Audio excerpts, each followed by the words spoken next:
My Hero Academia is one of the biggest animes and mangas out there. It's one of my personal favorites, and I'm excited to say that I've seen the latest movie, the third in their franchise, My Hero Academia World's Hero Mission. And I just want to tell you a bit about it. Sit back, relax, and let's get into it. Let's go! Plus Ultra.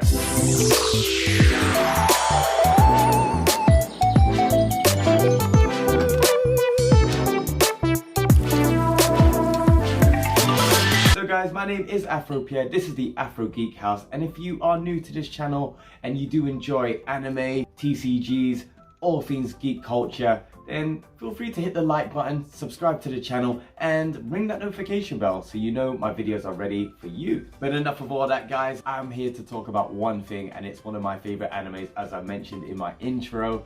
My Hero Academia, it kind of just sits right with me because I've been a fan growing up with the animated series of X-Men, and I just love kind of these superhero powers and how they use their abilities, and you know, just the dynamics between the characters, and having a range of different characters and different abilities is just, you know, it's a joy to me. Personally, this film is up there. It's up there for me. I really enjoyed it. It wasn't my favorite, I've got to be honest. It wasn't my favorite of the three films. I'd put it there literally in the middle. My favorite was the second film. Don't know why, but that one just, gee, ha, yo. But yeah, with this one, it was nice. It was very wholesome. I loved the final act, you know, the third part of the movie. The middle bit, like I say, it had this real kindred spirit, friends and bonding and romance and everything else. But yeah, like, it's not my personal favorite thing, but I do understand why that had to happen in this movie, because you are introduced to a brand new character, and his name is Rhodey Soul. Man comes with that bad man name. Rhodey Soul is kind of like your street rat, and then you find out a lot more about him, and you know, why he's the way he is, why is he a two-bit criminal and living in the dumps. And yeah, for me, it needed to happen, but at the same time, it was probably the slower part of the entire movie. I personally love when you get to see every member of the team doing their thing, and you kind of get more character arcs with them, because there is a lot of characters on the roster, so it's awesome to see them more and, you know, implement more of their story. So this film doesn't give you that entirely. They give you little snippets and little clips here and there, because basically they are all around the world with their mentors who are the professionals. So yeah, Class 1A are featured in it, but just not as much as I personally would like. In saying that, you do get the legendary Bakugo, who is brilliant throughout the whole film, and then Todoroki as well, bringing that calmness, that nice leadership role I kind of saw with him, telling Bakugo and stuff what to do. And yeah, I just love that dynamics with the three characters, Midoriya, Shoto, and Bakugo. I feel like them doing their thing together is one of the highlights of the entire film for me. So yeah, obviously I'm currently just jumping all over the shop, just giving you my fair opinion and these little things that kind of stood out in my brain, and you know, what worked and what didn't work. So for me, in the sense of what worked, highlights of seeing this villain, this cult, this following, it kind of brought this realism to the show, and it's their take on, you know, current situations that we've always dealt with here in the real world. So seeing their take on that, the kind of terrorism vibe, and having a cult, a very dangerous cult with a method, just kind of seeing the trademark main villain with the mustache and whatnot. Man gave me Wario vibes, Waluigi. He didn't give me a lot of depth. You find out something about him in the space of like a couple of minutes. You find out his whole arc and his whole reason himself for doing it. But in general, with the cult and how dangerous they seem to be, especially in the intro of the movie, yo, things were going off, things were popping off. It's mainly about a quirkless cult following a classic book. It's the Bible to them. And I also love with my hero movies where it may not be canon or may not seem like it's canon, but you really could pull it into a perfect slot in the show.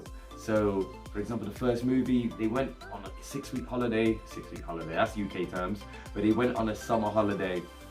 And I remember seeing the episode when they were saying, we're gonna go to America, and then next thing you know, there's a movie about that. So you can really fit it in and make it canon. Whether it kind of translate in the series afterwards, they might not refer to it or anything, but in general for me, it does feel canon. Watching season 5 of My Hero, I'm glad I did because it made more sense when watching this movie. Now in saying that, if you're new to My Hero, you will still have a great time with this film because they don't really spoon feed you about it, but they introduce you to the world of heroes, and there's no, oh, you should have watched that to then see what this is.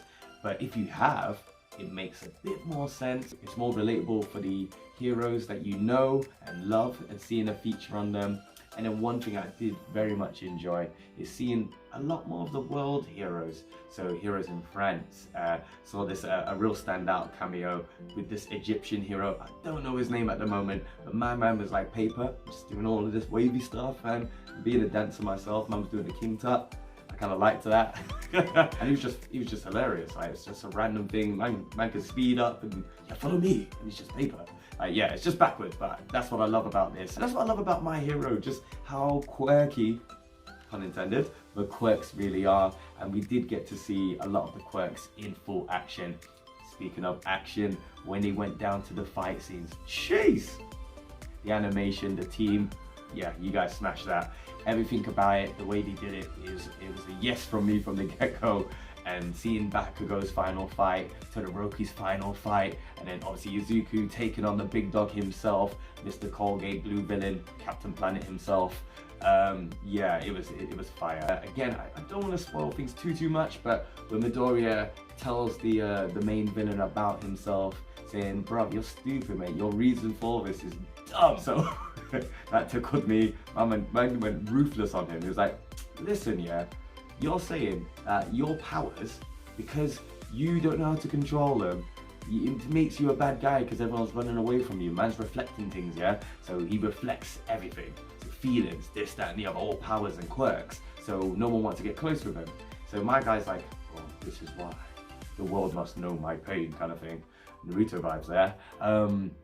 Then Midoriya's like, please. He was just like, you just gave up.